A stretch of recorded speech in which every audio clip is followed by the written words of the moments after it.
Good morning বন্ধু বান্ধৱীসকল সকলোৱে ৰাতিপুৱা উঠি আমি খাই বৈ নিজৰ কামত ওলালোঁ। তাতে ধনৰো আজি ফাৰ্ষ্ট ডে স্কুল। ধন এইবাৰ ক্লাছ 1 পাইছে।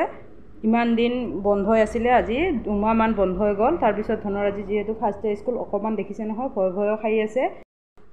আহি পাওঁতে অকণমান লেট হ'ল। এইফালে প্ৰেয়াৰ আৰম্ভ হৈ গৈছে, সেইকাৰণে ধনে যাব খোজা নাই। ইমান দিনে ভাবি আছিলোঁ স্কুল খুলিলে হয় ধনক অকণমান স্কুলত পঠিয়াই দিব পাৰোঁ, কিন্তু আজি যেতিয়া তাক স্কুলত থৈ আহোঁ অকণমান বেয়াও লাগিছিলে। তথাপি উপায় নাই, দি আহিলোঁ স্কুলত।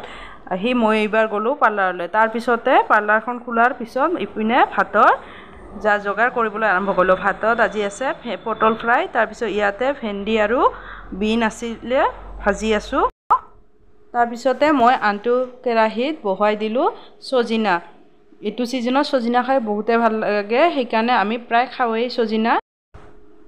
তাৰপিছতে ইপিনে ভেন্দি আৰু বিনৰ ভাজিখিনিও প্ৰায় চজিনাখিনিও সিজি গ'ল। তাৰপিছতে মই এইবাৰ কাটি থোৱা ভেন্দিখিনি দি দিম।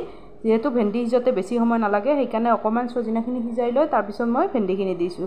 ভেন্দি দিয়াৰ পিছত আকৌ অকণমান ঢাকনি লগাই ভেন্দিখিনি সিজাৰ পিছত মই তাৰপিছতে দি দিছোঁ সৰিয়হত বটি থৈছিলোঁ অকণমান, সেইখিনি দি দিছোঁ। আৰু ইপিনে অকণমান মই মাছৰ জোল বনাবৰ কাৰণে নেমু চেপি লৈছোঁ। নেমুৰ ৰসেৰে যিহেতু মাছৰ জোলখিনি বনাওঁ, আৰু লগতে অকণমান পিঠাগুড়ি সানি লৈছোঁ জোলখিনি থুপথুপীয়া হ'বলৈ। আৰু কেৰাহীটোত মই পাঁচফোৰণ, শুকান জলকীয়া অকণমান ভাজি লৈ তাৰপিছতে মই এই ৰসখিনি আৰু গুড়িখিনি মিক্স কৰি দি দিছোঁ। আৰু ইপিনে হৈয়ে গ'ল প্ৰায় আমাৰ দুপৰীয়াৰ ভাত সাজ। আহকচোন এতিয়া চাওঁ মই আজি কি বনালোঁ।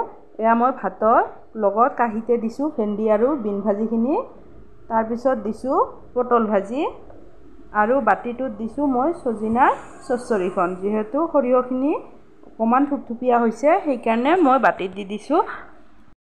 আৰু ইপিনে আছে দালি, নেমু টেঙাৰে মাছৰ জোল, আৰু আছে লগতে দৈ। যদি ভাল লাগিছে ভিডিঅ'টো প্লিজ কমেণ্ট, লাইক, শ্বেয়াৰ আৰু ছাবস্ক্ৰাইব কৰিব।